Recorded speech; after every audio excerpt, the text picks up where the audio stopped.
93% of the population voted against a debt deal. It's complicated the island's bid to access badly needed IMF funds. Well, the plan concerns the term of refinancing $5 billion in loans from Britain and the Netherlands following the collapse of local banks.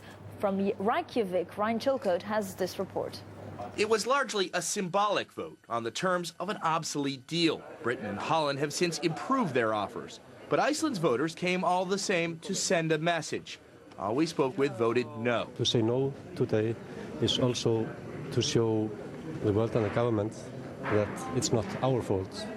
You know, it's not me and him. He didn't do anything.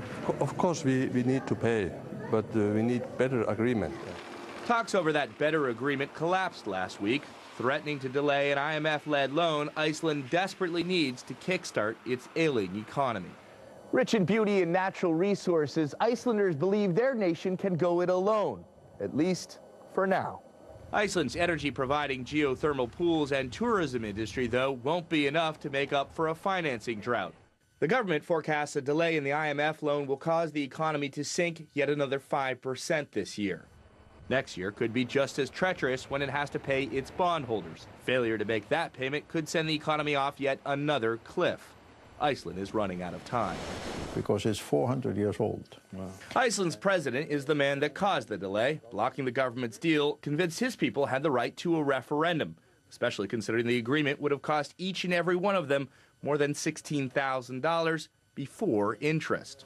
How can you ask the taxpayers, ordinary people, who had nothing to do with the banking sector, shoulder the debt and the failure of the banking system without asking those people directly, to what extent are you willing to do it?